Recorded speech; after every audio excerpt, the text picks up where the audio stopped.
Now I want to look at instruments. So here are instruments, and we're going to see how the control bar affects our instruments as well as we load them into our sound slots.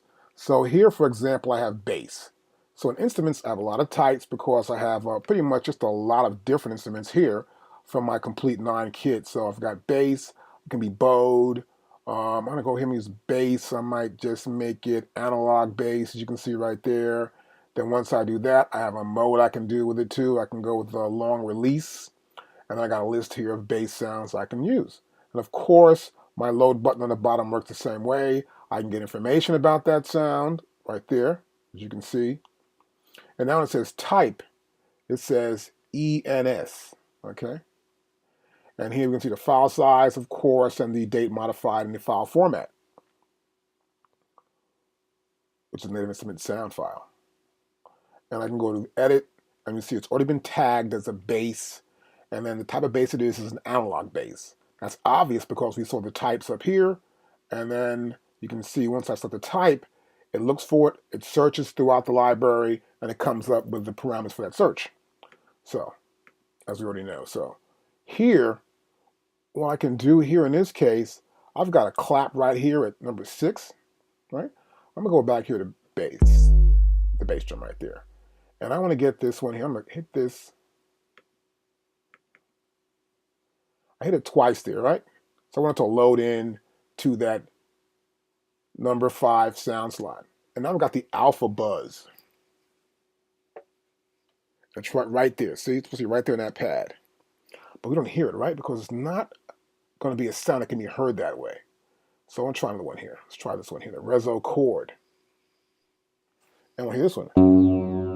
See that? So we can hit this sound and play it, but the alpha buzz had too much of a sustain for it. So be aware that sometimes you may load a sound and not hear it.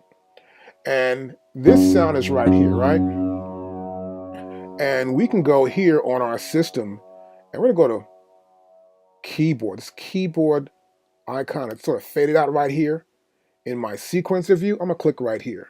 And now the paths have changed. Now I go back again to sequence here, and you'll notice here in sequence, the focused sound is the one that's lit. If I hit a sound, that's lit. This is lit.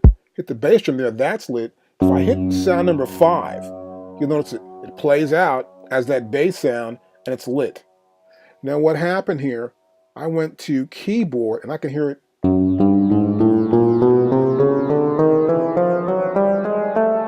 They're on all the pads, right? Let's go back to here again for sequence. And to do that on the controller, I would just press Shift and then press Pad. I go Shift, press Pad again, I'm back, but I have to make sure the sound is focused. So there must be a lit pad. For example, with the bass drum, I'll go to Shift, Pad, and the bass drum changes in pitch. Go back to here, back to my bass line, bass sound, and they're all right there. And the easy way to do it right here, of course, is in the software, which makes it much easier. I have a track here, which is actually a track that comes with Maschine. It's a project track. It's called Wasted Youth. Now, I'm pulling this track up so you can see how we can deal with loading in effects. Here are all the effects. We select our effects here in our menu for our type, and we see the type of effects we have here, right?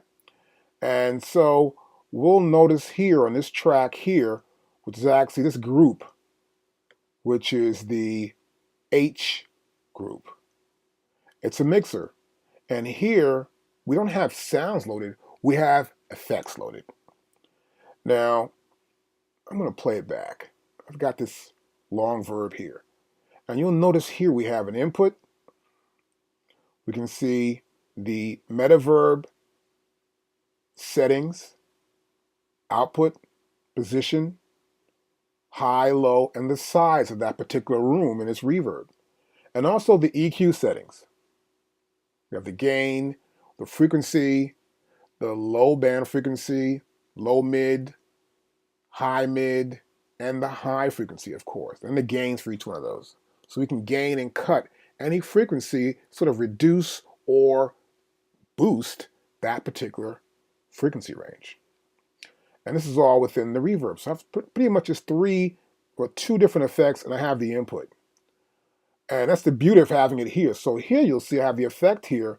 And what happens with this effect is that once I have this effect in there, in this sound slot, I can affect the sound. We'll play it back here now. And I'm going to go right back here to here. My input. Yep, reverb. That's pretty loud, right? I'll bring this down. It's gone. I don't want to get too complicated because we're just starting you out. But later on, we'll take you deeper into this idea of how to use a sound slot like a little mixer for effects. But the point here being is that we can load effects. So we have effects right here. You can see, obviously, I can see a chorus right here. We'll get a list of choruses I can pull in. And we can go, of course, down here. We can go to edit. We can see the type that chorus is set up for. It's read-only, so there's no information on it except for this here. This is a file format, you can see here. And it's an end sound file, you can see right here.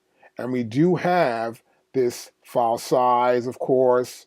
And we have the author, the guy who wrote the actual part of this program. And we also have the vendor, which is Native Instruments. So that means I can also pull in other effects also, not just Native Instruments alone. And also we can reload it. So I'm gonna go to here, close this out. No need to have that going, and close this out here. And now let's say for after reverb is there, right? I may want to put in a chorus. Let's put a chorus there, and it loads in. I'll go to the top again. Now watch this.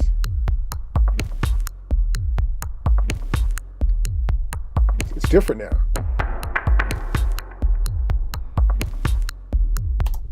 And you see sort of an echoey chorus thing going on. So I've loaded in an effect into a sound slot, which is now affecting the sound that has been sent to it.